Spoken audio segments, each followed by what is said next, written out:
Hey guys, what's going on? It's Carter. I'm about to head out to a coffee shop to answer some client emails, create an Instagram post, answer some comments because I'm doing my December Instagram challenge where I'm answering every single comment.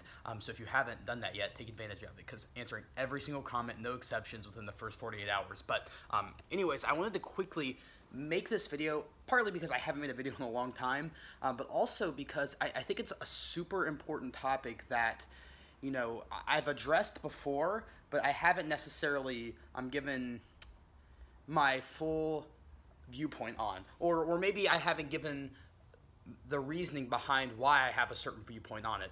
And so I'll give you some backstory just first so you can have an idea of where I'm coming from. So I have a client, and we've been working together for about a month now. You know, we just started, and whenever she sent me her monthly, progress pictures, each month I have my clients, send me progress update pictures, and every, 2 weeks measurements. And the way that I use body weight to track their progress is this, we weigh in every single day, and then we find averages, and then we look at averages over time. So we have those data points to, look at long-term trends. But anyways, so she sent me her updates, and what we saw was, her weight hadn't changed. From day 1 weigh-ins to day 30 weigh-ins, there was no changes. There were ups and downs, but if you looked at her average or like her line, it was kind of like, this, it was kind of wavy, and it kind of stayed the same. And, rightfully so, she messaged me, and she was a little discouraged, and I totally get it, especially when you first start a program, you expect to lose a lot of weight. A lot of people think it's because they're losing a lot of fat, but usually it's because they're losing a lot of water. But regardless, you normally see a pretty big drop, but she didn't see that, and so she was discouraged, and she was asking if what she was doing was right, or if she should even keep moving forward, what she should do. And so the first thing to note is that she's already, a smaller person. She's like around 125 pounds. She's like a shorter female, and she's actually fairly lean now. Like, she's obviously not extremely overweight. No one would even, think that, but, she's looking to lose, 10 pounds maybe. And so there's already that. And the thing is the closer you get to your goal weight, the less weight that you're ultimately going to lose. And there's a fire truck driving by. But yeah, so that's one thing. And the second thing was that even though her weight didn't go down, after looking at all of her progress, it turned out that she had lost 4 inches from her waist and her hips combined.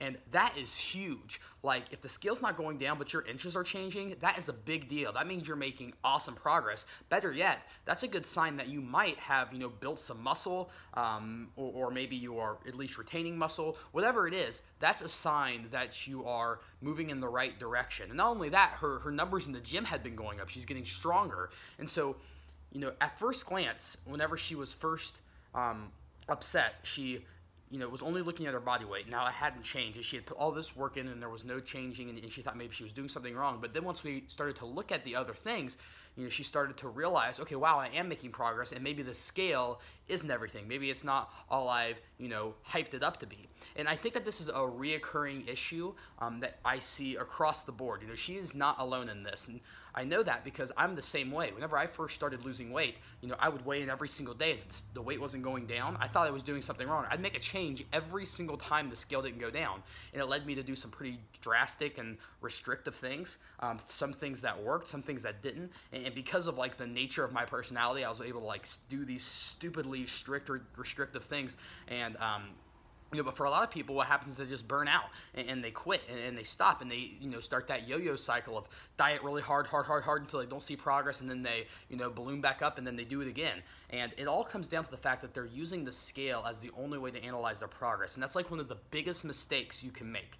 That's not to say that the scale's not useful. There are going to be people who say that, oh, the scale doesn't matter at all. If the scale's not going down, then you're fine, whatever, it doesn't matter. And I understand that thinking, but it's not necessarily true. And if your goal is to lose fat and you have a lot of weight, maybe a lot of fat to lose, the scale will inevitably go down. Maybe not as quickly as you expect it to, or maybe not as much as you think it should, but the scale should be going down. Now, that's not to say, though, that your body weight is everything. And in the media, you see lose 10 pounds in 10 days, or how to get 15 pounds lighter by summer. And so we have all of this focus around weight loss, The whole industry is called the weight loss industry. So there's this whole focus around the scale, and it's no wonder people get so fixated on it. So there's those two extremes, right? There's the people who say the scale doesn't matter, the people who say the scale is everything that matters. And my view is that the scale is just one tool in a large toolbox that you have for analyzing progress. Yes, if your weight's going down, that means you're making progress. If it's not going down, that doesn't mean you're not making progress. Have you checked your measurements? That's a huge way to analyze progress. If you're losing inches around your midsection, there's a good chance that you're losing body fat. And there's more than that with progress pictures. Maybe you're seeing improvements in muscle definition. You are fitting into a smaller size dress or a smaller t-shirt. Maybe your gym performance is going up. Maybe you just feel better. There are so many ways to analyze progress, and to put so much focus or put all of your focus on your body weight is sort of shooting yourself in the foot, because inevitably it's going to come back to bite you, because your weight's not always going to go down.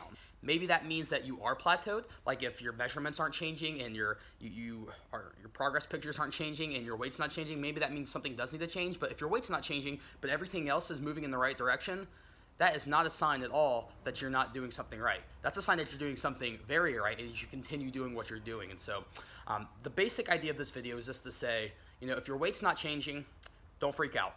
It doesn't mean that you're not doing the right things. It doesn't mean that you're not putting in the effort needed to get results. It might just mean that your weight's being stubborn and you're making progress in other areas. And that's one reason why, if you are going on a weight loss journey, make sure that you're not just looking at the scale. Make sure that you're also taking measurements. Make sure that you're taking progress pictures. Like I said at the beginning, typically I recommend taking measurements once every 2 weeks, taking progress pictures once every month, and pay attention to how you're feeling, how clothes fit. There are just so many different things that you can look at, and just don't rely entirely on the scale to determine whether you're doing a good or bad job at this. So I hope that this video was helpful. If you enjoyed it, please give it a thumbs up and subscribe, and I will see you guys in the next video.